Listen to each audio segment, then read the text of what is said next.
Fala pessoal, meu nome é Krigor, hoje mais uma review católica e é sobre a Bíblia, mais especificamente sobre o Antigo Testamento. Eu vou usar a Bíblia que contém a lista original definida no Concílio de Roma em 382, que foi presidida pelo Papa São Damaso I, e que provavelmente teve a participação de São Jerônimo. Lista esta que foi confirmada nos concílios de Hipona, 393, e Cartago, 397. Ambos com a participação de Santo Agostinho. Para ler, eu usei principalmente duas traduções e uma transliteração. Eu li mais a Bíblia de Jerusalém e a Ave Maria.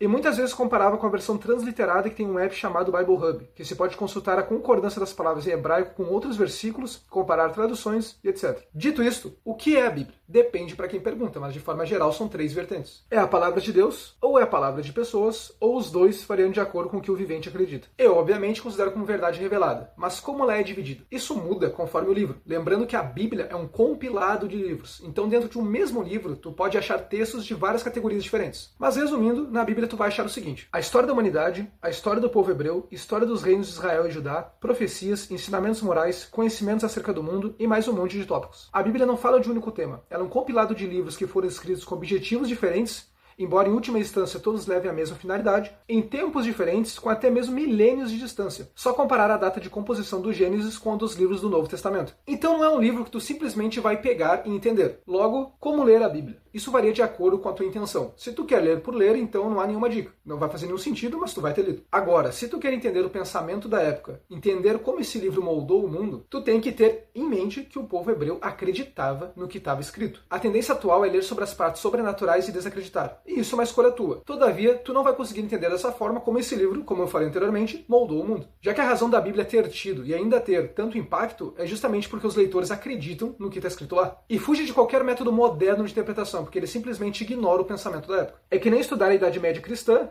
a cristandade, ignorando que as pessoas realmente acreditavam em Deus, no paraíso, no inferno, em pecado e por aí vai. Outra coisa importante é saber que a Bíblia possui diversos sentidos. Há partes que são literais, outras que são metafóricas, outras que são alegóricas, outras que são parabólicas, ou seja, possuem algum ensinamento por trás. Partes históricas, por exemplo, são literais, mas às vezes possuem ensinamento junto. Então como que eu leio?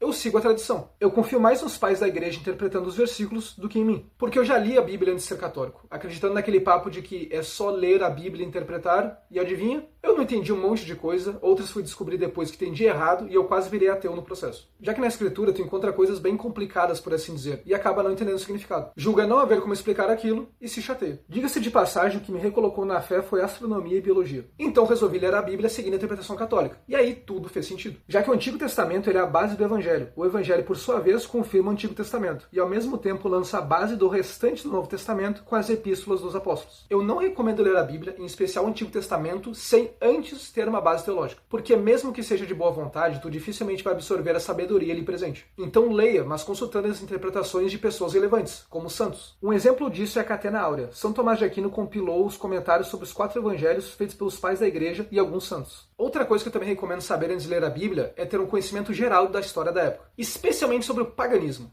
E por quê? Porque tu não vai entender o quão marcante foi o surgimento dessa religião, que começa com um senhor da cidade de Ur migrando para uma terra desconhecida para culminar na igreja fundada pelo Deus que se fez homem. E o melhor ponto para destacar isso é falar sobre o sacrifício religioso. As religiões pagãs, elas tinham uma atroz semelhança que era sacrificar pessoas, desde adultos a crianças, o que é atacado diversas vezes no Antigo Testamento. Então imagina um povo que segue uma religião que não requer sacrifício humano. Era diferente de tudo ao redor deles. Eu falo isso porque há muita demagogia em relação às guerras do Antigo Testamento, como se em Canaã houvesse povos inocentes com uma belíssima cultura, o que claramente não é o caso. Entre esses povos vigorava o sacrifício infantil, o que o povo hebreu futuramente vai replicar. Ao mesmo tempo, lembrando que eles passaram séculos no Egito, então eles já tinham costumes imorais bem enraizados, como a idolatria. Agora vamos para as lições que eu achei bem óbvias nesse sagrado compilado de livros chamado Antigo Testamento. Primeira lição: proteção de Deus requer ser correto. Deus vai te proteger se andar nos seus caminhos. O Antigo Testamento deixa claro que a proteção não é a troco de nada, tu tem que merecer com boas obras. Prova disso era a lei mosaica, uma lista de coisas para fazer e não fazer, sendo destacado que quem seguir terá boa vida e quem não seguir será castigado. E as guerras do povo hebreu, eles sempre venciam enquanto estavam vivendo corretamente e sempre perdiam quando faziam bobagem. Isso fica bem claro, por exemplo, em Josué capítulo 7 e 2 Reis 17. Tanto que o reino de Israel e Judá, lembrando que após a morte do rei Davi, eles se separaram formando esses dois,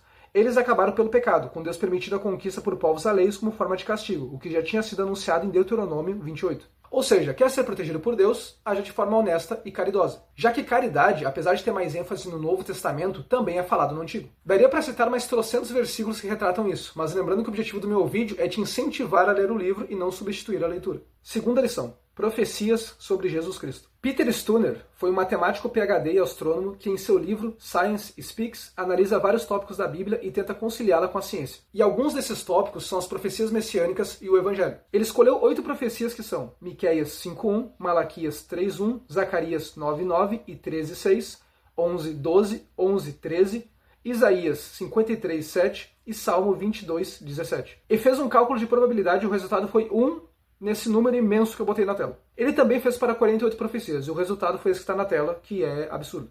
O cálculo foi criticado por estimativas subjetivas, viés e mais um monte de coisa. Mas de qualquer forma, sendo o valor exato, e provavelmente não é, isso não muda o fato de que um homem chamado Jesus Cristo ter cumprido profecias é algo muito, mas muito difícil. Profecias como o do Salmo 22.19, que os soldados dividem a roupa de Jesus, fica ainda mais escancarada quando se estuda que os soldados romanos tinham o costume de ficar com os bens do crucificado como as roupas, o que dá mais força para os relatos do Evangelho. As profecias que falam do sofrimento, de também não ser recebido pelo próprio povo, já que apesar dos primeiros cristãos serem judeus, a maioria não se converteu até hoje. E fontes fora da Bíblia falam da crucificação sob Pôncio Pilatos, como o romano Tácito e o judeu Flávio Josefos. Pelo conjunto da obra de profecias sendo realizadas, fontes primárias tanto pró quanto indiferentes, ou no caso do Tácito, que era claramente contra, confirmam que Jesus Cristo é de fato o Messias prometido. Terceira lição: não podemos nos salvar sozinhos. Isso fica bem claro quando se entende o seguinte: após o pecado original, a humanidade vive por conta, com o culto a Deus sendo preservado pela linhagem de Sete, que depois se corrompe ao se misturar com a linhagem de Caim. O que aconteceu? Deu tudo errado, a maldade tomou conta do mundo e Deus mandou o dilúvio para limpar a terra, o que prefigura o batismo, mas isso é outra história. Depois disso, Deus escolhe um povo, para explicar de forma bem resumida, ensinar como se deve viver, o que envolve todo um processo de depuração moral e o preparo para a vinda do Messias. Só que dá errado.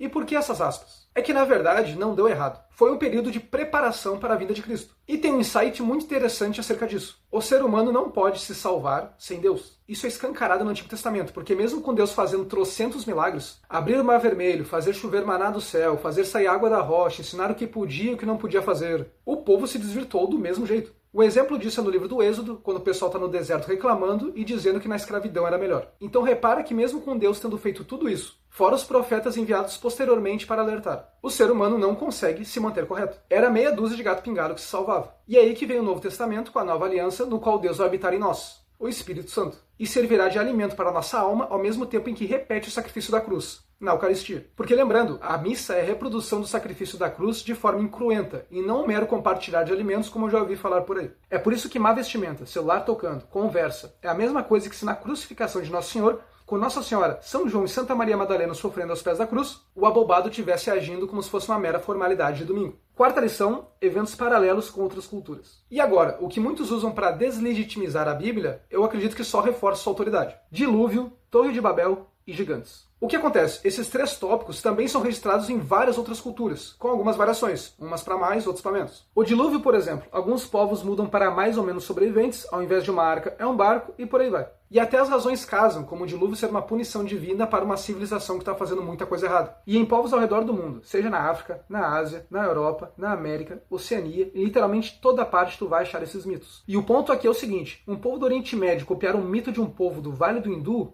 é até compreensível.